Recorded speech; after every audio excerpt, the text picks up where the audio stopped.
أعوذ بالله السميع العليم من الشيطان اللعين الرجيم بفضل الله بسم الله الرحمن الرحيم الحمد لله رب العالمين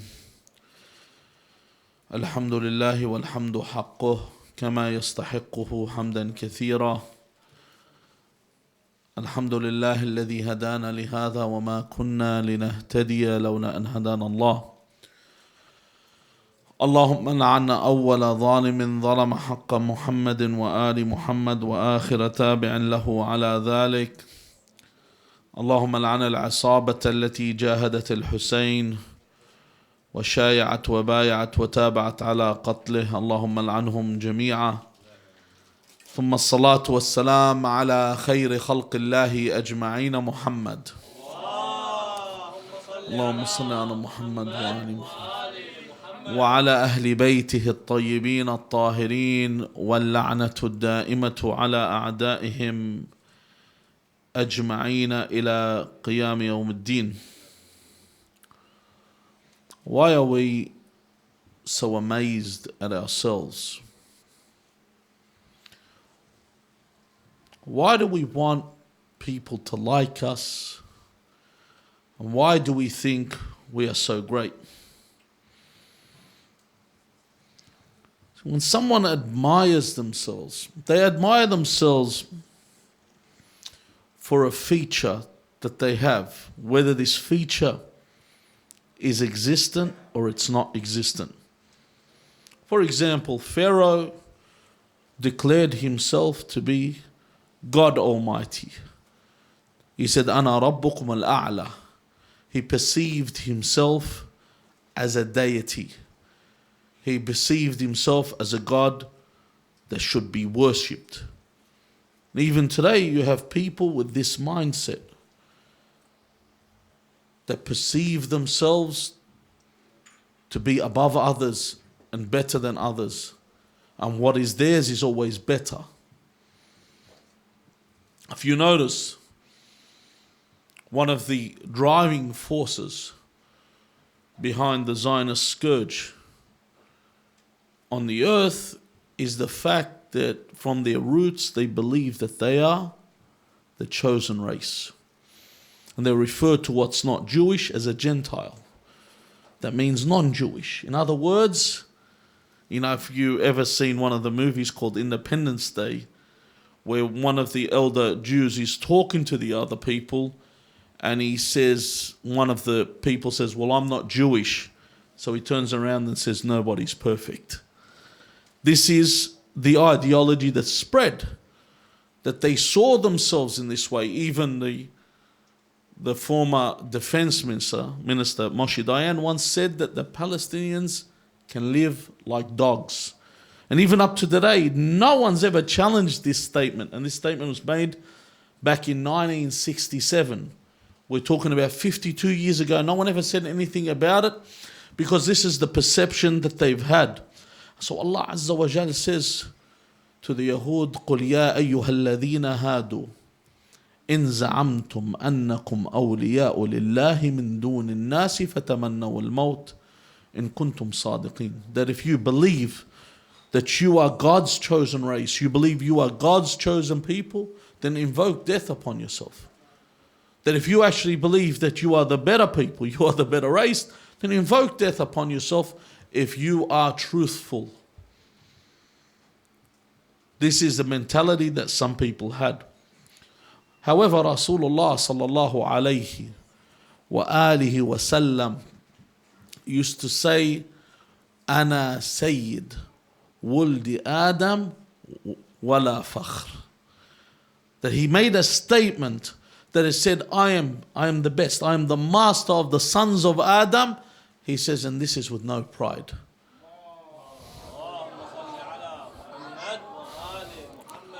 In another statement, he says, فَأَنَا أَتْقَى وُلْدِ آدَمْ وَلَا فَخْرٍ.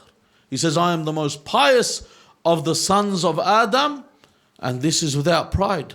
Why is he saying this? Because this is his commandment from Allah Azza wa Jal to tell the people. However, even the people around him would declare this in every way. where even those that lived around him called him as-sadiq al-amin, the honest and the trustworthy. However, he says, وَلَا فَخْرٍ. I say this without pride. I say this as a statement. So what is the problem with appreciating yourself too much? What is the problem with seeing yourself so great? What is the problem with gloating over yourself and thinking you're all that? Al-Imam Amir al-Mu'mineen Ali ibn Abi Talib alayhi salam tells you what the problem is with one statement. He says, Al-A'jabu yamna'u al-izdiyad.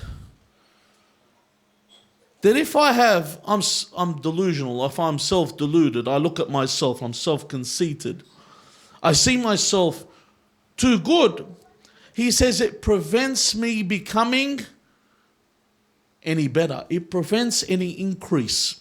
How so? That if a person needs to be motivated to do something, they need what? They need to perceive there is a deficiency. If there is no deficiency within, then there's no motivation. If I don't think I'm lacking in any department, there's no way that I would want to increase myself. How can I go study if I don't think I'm lacking? If I don't think I'm ignorant, why would I study? This is why one of the most important things with acquiring knowledge is hilm, for you to be forbearant, for someone that is able to accept knowledge. Or sometimes you'll see someone, they'll sit down and they're being told a lesson. They're listening to a lesson and then they roll their eyes and go, I've heard this before. They're not ready to learn because they know it already. There's no point. Why are you going to teach me? I know all this. What's the purpose? They can't increase because they think they're all that. They think they know it all. So the pride deprives them of acquiring any knowledge whatsoever. As opposed to a jurist, if you look at our ulama, they're constantly studying. They never stop studying. And when they are asked, they call themselves talaba. They call themselves students.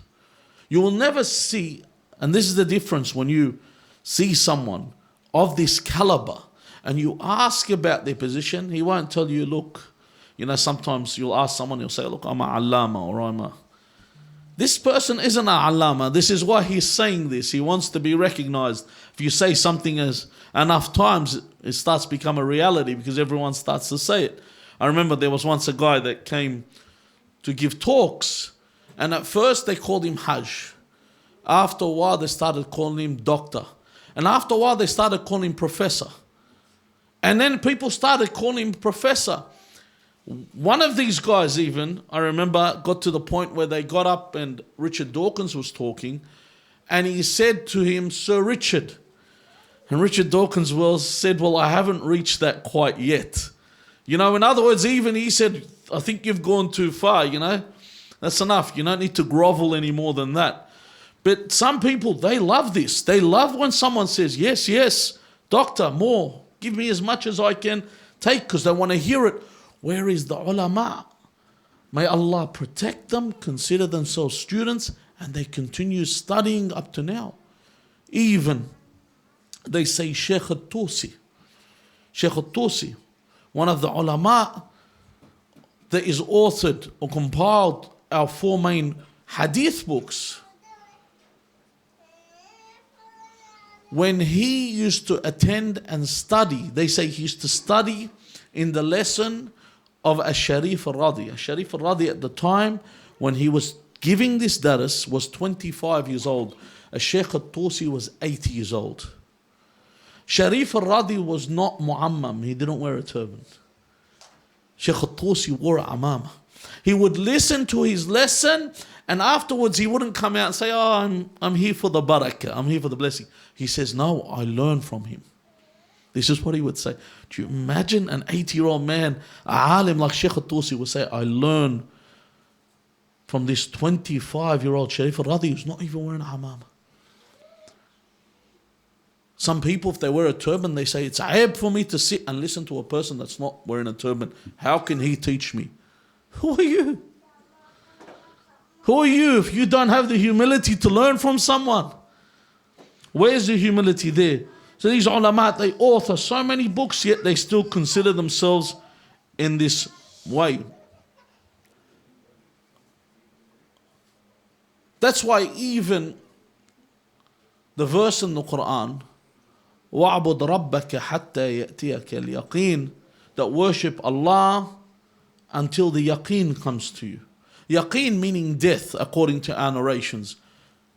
Some of these extremist Sufis would say al-yaqeen means when you reach a level of ma'rifah that's so high that you no longer need to worship anymore. That I've reached that level, I'm on another level, I don't need to worship Allah anymore. I've reached that level. So then it prevents you, as Amir al-Mu'mineen Ali ibn Abi Talib alayhi salam says, it prevents izdiyad. It prevents you from being better or becoming better. In fact, you will find a lot of people that turned to the dark side, that left religion, they left religion because of this. Once again, I like to use pop culture references, people that know me. But this is from a Lebanese series. I don't know if people remember that they made called Al-Ghalibun. It was got to do with the history of the Lebanese at the beginning of the resistance. But in this series, there was a guy that was involved in the resistance from the very beginning. From the very beginning, he was involved, but he couldn't accept the fact that he wasn't recognized. That, I've done a lot. He wanted to be recognized. Because no one gave him that recognition, because he thought he was all that, he started to work with the enemy. Why did he start to work with the enemy? Because the whole time when he was working, he was delusional about himself. That, in other words, this whole resistance was what? I was the crux, I was the pivot, I was the main point. It hinged upon what. So this person had reached that point where he was so delusional with what he had done that because they wouldn't help him, he started to work with the enemy because of this. When Musa alayhi salam asks Iblis, he says, أخبرني بالذنب الذي إذا أذنبه ابن آدم استحوطت عليه. Tell me the sin that if a human commits a sin, you will encompass them, you will control them. When the verse in the Quran says, استحوذ عليه الشيطان استحوذ عليهم الشيطان فأنساهم ذكر الله. When the shaitan fully encompasses you and controls you, he makes you forget Allah completely. Allah leads. What is the sin that makes the control or the shaitan completely control you? What is it, the sin that this person has to commit for this to be the case? So Iblis says to him, he says, إذا أعجبته نفسه واستكثر عمله وصغر في عينه ذنبه. The moment the person has vanity, likes themselves, and when they do an action, they say, this is a weighty thing. I do this action, or I help the poor. I'm involved in all these good things. When they see this and when they commit a sin, they look at that, it's nothing. Qati'atun aradat, something happened on accident, they committed a sin. When they start to see themselves in this view, that their good deed is magnified, okay? And their sin is something that's so little and minuscule that they don't even think about it, and that they have this vanity within, he says, I can control them completely. They become so vainglorious, I become in complete control. You need to realize, sometimes you might do a lot, but you need to realize sometimes Allah doesn't want you to be noticed. This could be a trial. You do so much, but you're not noticed. Throughout the people, you're not even mentioned. He doesn't want you to be famous in any way, shape or form. How many things have been neglected in this life? Take a look at a scholar that lives amongst ignorant people. Is he not neglected? Do not people turn away from him? Or a masjid, this is according to narration, or a masjid that is unattended. Imagine a masjid that's built and no one attends. Has this not been neglected? Or a Quran that sits and gathers dust in our homes, that doesn't get read, that doesn't even, some cases, doesn't even get understood or read. Is this not neglected?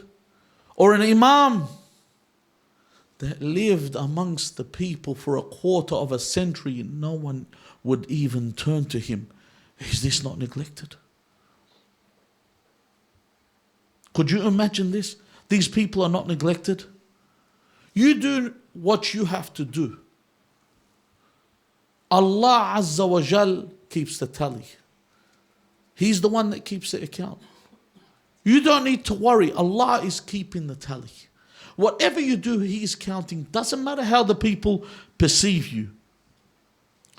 Because realistically, if you want to look at the most famous people in this world, the most famous people, the people that are recognized by everyone in the world, go get a list, the top 100, top 1,000 most. If you were to make these people just vanish, it would not affect the world in the slightest. Do you imagine, I have all these names, they're just flipping in my head right now. If they just disappeared right now, it would not affect the world at all. It'd be nothing. There would not even be a shudder in the water. The waters would be still, the leaves would remain in the trees. No one would care if these people disappeared right now. This is the reality of it. Amir al-Mu'mineen Ali ibn Abi Talib alayhi sallallahu ala Muhammad wa ali Muhammad. Salli ala Muhammad. Amir al-Mu'mineen Ali ibn Abi Talib salawatullahi wa salamu alayhi says, Mal ibn Adam wal ajab. What is it with us when it comes to pride? The Imam says, at first he's what? He says a nutfa. He says awwaluhu nutfa.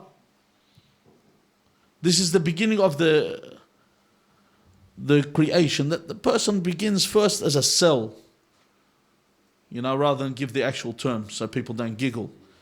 And eventually he ends as what? A jifa, a corpse. And then he says, and between وَهُوَ بَيْنَ ذَلِكَ يَحْمِلُ الْعَذْرَةِ. So first he begins as this cell. He finishes off as a corpse. And between these two extremities, he's what? He's a mobile septic tank. Pretty much that's what he is. Why is this man so proud? How can I be so proud when it comes to this description? For what are we proud about? Why do we see ourselves any better than this? As for the righteous, they know their worth. They don't need anyone to tell them their worth. In fact, they are so certain about their worth. Amir al-Mu'mineen Ali ibn Abi Talib alayhi salam, when he mentions the muttaqeen in his khutbah, he says, لا يرضون من أعمالهم القليل ولا يستكثرون الكثير لأنفسهم.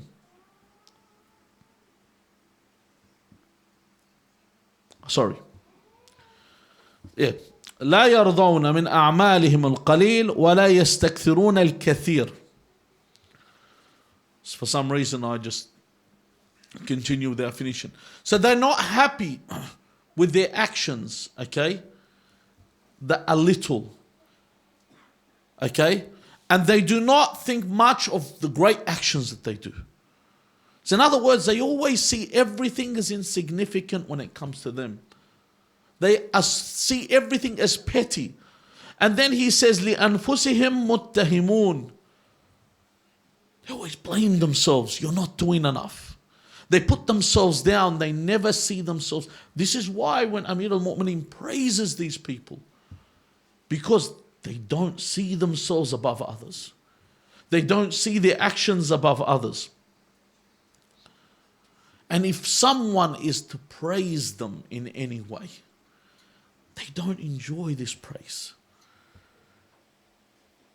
They do not enjoy this praise whatsoever because they really feel this. They cannot become any better if they don't feel this way. If you do not feel that your actions are insignificant, if you do not feel that your actions are worthless, you can never increase. You can never become any better. Because when you think I've done enough, you say, I think I've done enough, I can go sit back and I can relax. I can let this go. Then you start having the opinion, you know what? I don't need to go ziyarah this year. I don't need to go hajj this year. I don't need to pray that extra 2 rak'at today. I don't need to fast that extra one day that a month, or example, a mustahab day. I don't need to do this. I think I've done enough. And that's why, you know, we feel lethargy when it comes to the Laylatul Qadr. Sometimes you feel like you don't want to do anything. You know, sometimes you think, you know, I've done enough.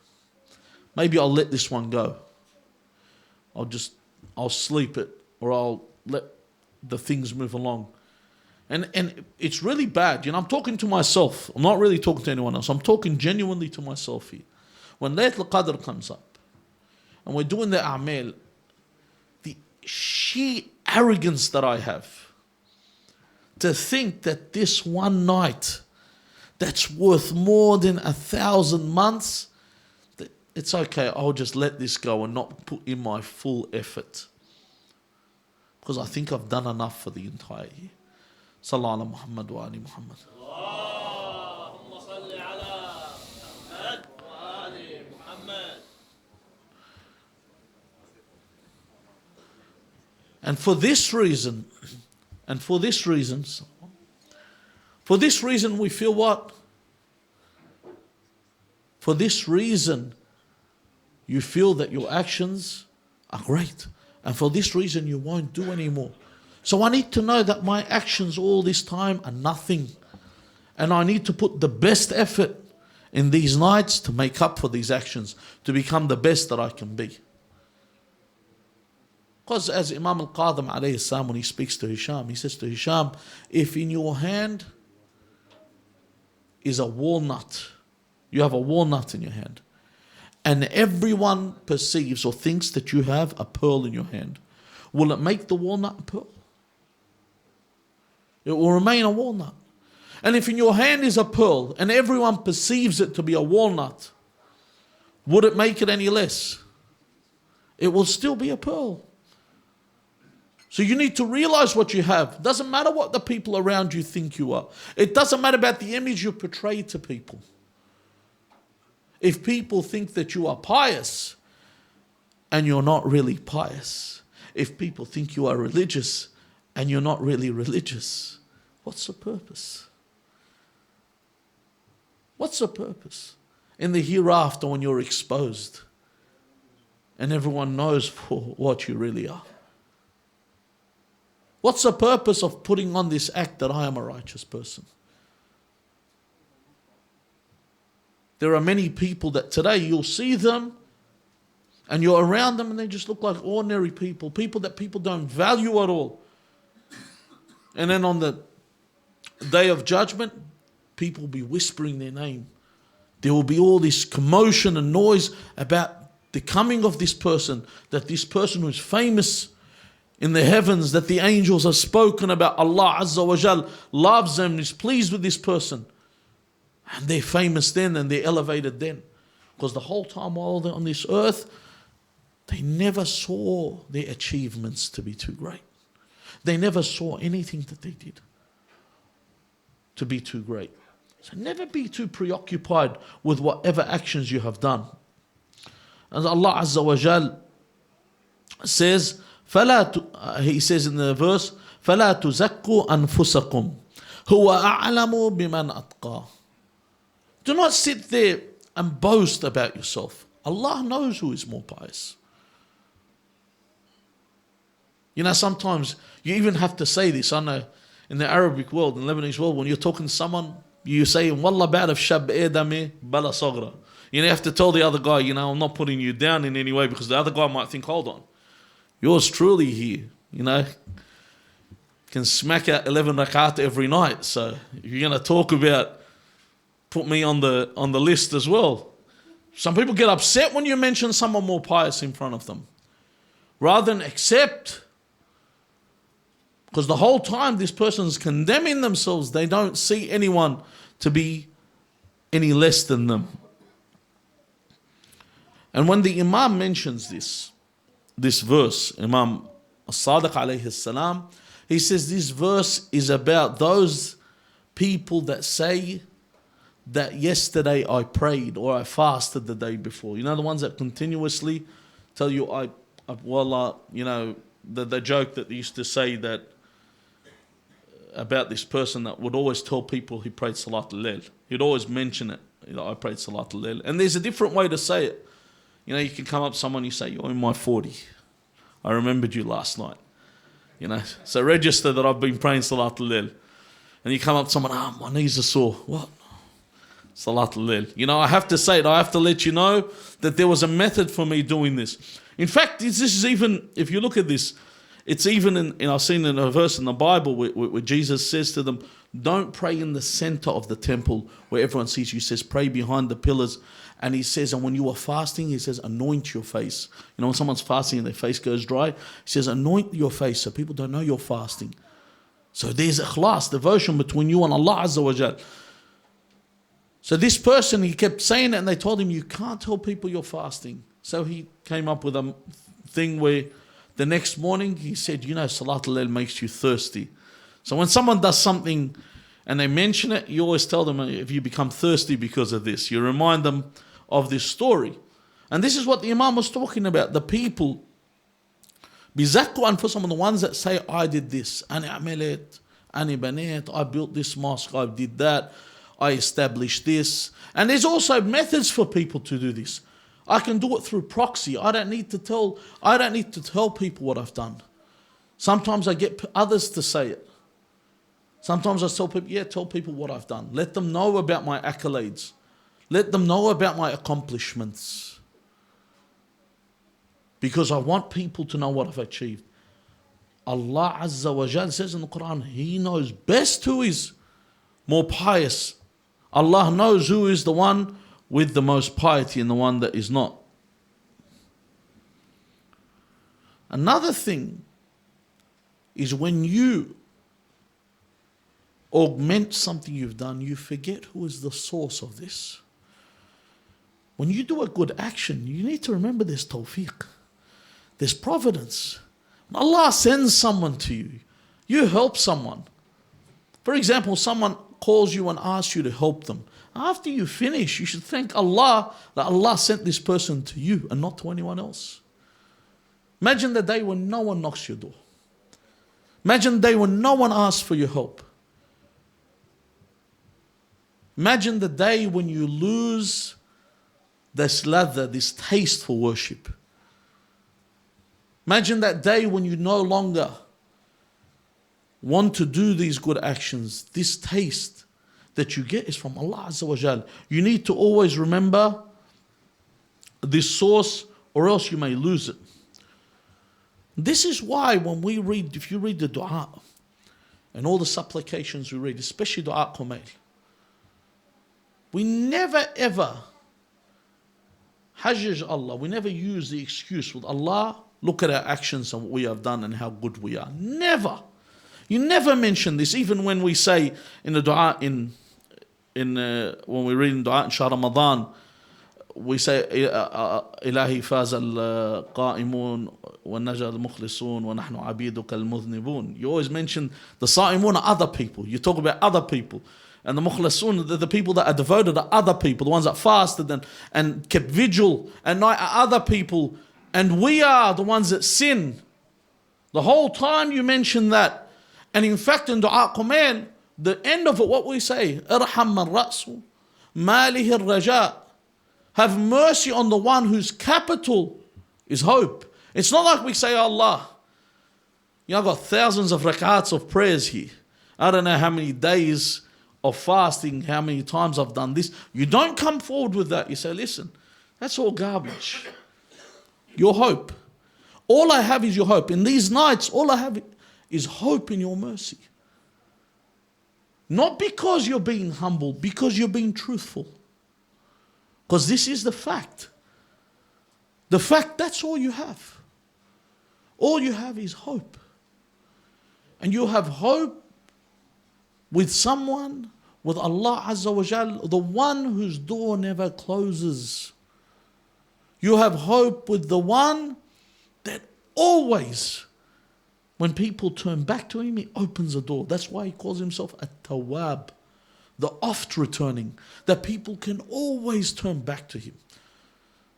So do not see your actions to be so great. Do not be so deluded with yourself. And I speak honestly to myself. First and foremost, not to see myself so great, and instead embrace the blessing that Allah Azza wa Jal has given us in these nights and in these days, and take advantage of them. And we ask Allah Azza wa Jal to make this month accepted from us. والحمد لله رب العالمين وصلى اللهم على محمد وآله الطيبين الطاهرين.